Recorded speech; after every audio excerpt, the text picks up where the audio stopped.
শ্রীমা সারদা দেবী তার প্রতিদিনের জীবনধারাকে খুব একটা স্বতন্ত্র করে কোনোদিনই রাখেননি।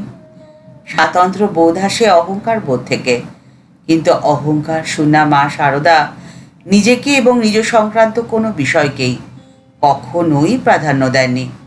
সংসারে মানুষ নিজের আমিটাকে বড় বেশি প্রকট করে থাকে, আর নিজের আমার এই বিষয়গুলোর জন্য বড় বেশি সোচ্চার হয়।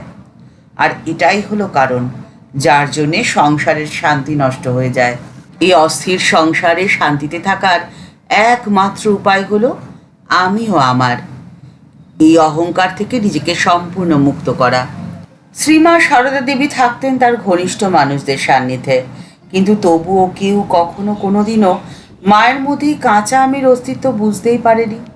যতটুকু অহংভাব না থাকলে শরীর ধারণ অসম্ভব, ততটুকু অহংভাবই মায়ের মধ্যে প্রকাশিত ছিল।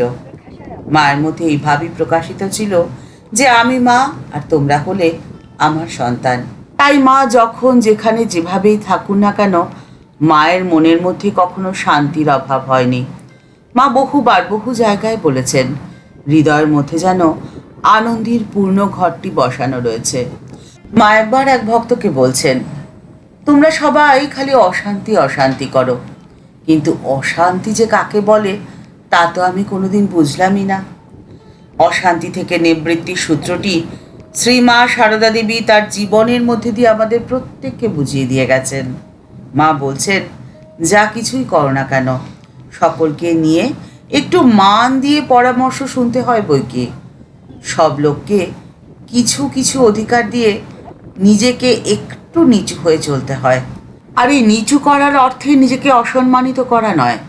ঠাকুর শ্রী রামকৃষ্ণ পরমহংসদেবের ভাষায় ঝুনো নারকেল হতে হয়। ঠাকুর বলছেন, দেখো যতদিন মায়া থাকে ততদিন মানুষ থাকে ডাবের মতো। নারকেল যতদিন ডাব থাকে তার লেয়া পাতি তুলতে গেলে সঙ্গে মালার একটু উঠে আসবেই। আর যখন মায়া শেষ হয়ে যায় তখন হয় ঝুনো। ওই শ্বাস আর মালা আলাদা হয়ে যায়, আর তখনই ঝুনো নারকেল হয়ে যায়। অর্থাৎ শ্বাসটা ভেতরে ঢপর ঢপর করে, আত্মা হয় আলাদা আর শরীর হয় আলাদা, দেহটার সাথে আর কোনো যোগই থাকে না। আর তখনই আত্ম অনুসন্ধান হয় প্রবল। যে কোনো পরিস্থিতি হোক না কেন, কোনো পরিস্থিতিতেই নিজের ওপর বিশ্বাস তার কখনো হারিয়ে যায় না। ঠাকুর বলেছিলেন যে যিনি ব্রহ্ম তিনিই শক্তি, আবার তিনিই মা। মা যে কি মহাশক্তির আধার তা মায়ের জীবনী পাঠকারী প্রত্যেকেই জানেন। সময়টা 1887 সালের শেষের দিকে। মা তখন রয়েছেন কামারপুকুরের স্বামীর ভিটেতে। সেই সময়টা মায়ের অতি কষ্টে দিন কাটছে, নিঃসঙ্গ একাকী জীবন। ভাতের সাথে নুনটাও জোটে না, কিন্তু তবুও কখনো কোনোদিনও মায়ের মুখে অশান্তির কথা শোনা যায়নি। মা একবার বলছেন, ওই সময় মায়ের এক অদ্ভুত দর্শন হয়েছিল। দর্শনটা ঠিক এরকম ছিল।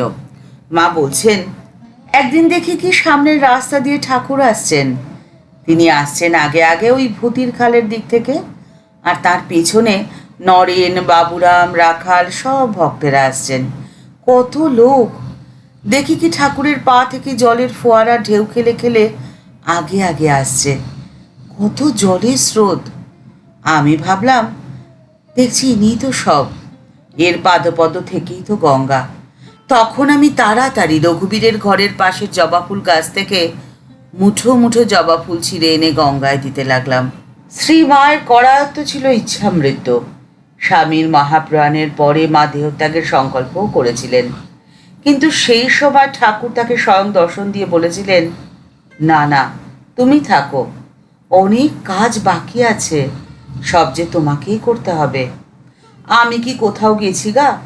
এই যেমন এ ঘর থেকে ও ঘর। মায়ের এই মহাশক্তি স্পর্শে জগতে এক দিব্য আলোর উঠবে, এ কথা ঠাকুর জানতেন।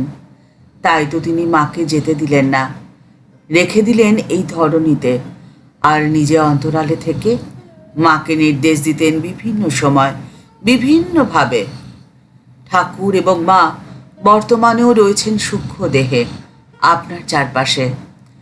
আপনি যদি মন থেকে তাকে চান, তাহলে আপনিও দেখা পাবেন ঠাকুর এবং মাকে। ঠাকুর এবং মায়ের উপস্থিতি অনুভব করবেন আপনার অন্তরে এবং আপনার মনের সমস্ত অশান্তির মুহূর্তে বিলীন হয়ে যাবে। পাবেন এক দিব্য অনুভূতি। আপনার জীবন হবে প্রশান্তিতে পরিপূর্ণ। ঠাকুর মা ও স্বামীজির চরণে প্রণাম জানিয়ে আজকের পর্ব এই পর্যন্তই। দেখা হচ্ছে পরের পর্বে। আজকের পর্বের উপস্থাপনা ভালো লেগে থাকলে লাইক বাটনটি প্রেস করে দিতে ভুলবেন না। আর আপনার মতামতটি কমেন্টস বক্সের মধ্যে জানালে আমাদের ভালো লাগবে। আপনি যদি এই চ্যানেলে নতুন হয়ে থাকেন তাহলে চ্যানেলটিকে সাবস্ক্রাইব করে বেল বাটনটা ক্লিক করে দিতে পারেন। তাহলে এই চ্যানেলে ভিডিও আপলোড হওয়ার সাথে সাথেই আপনার কাছেই নোটিফিকেশনটি চলে যাবে। সবাই ভালো থাকবেন, সুস্থ থাকবেন। দেখা হচ্ছে পরের পর্বে। নমস্কার।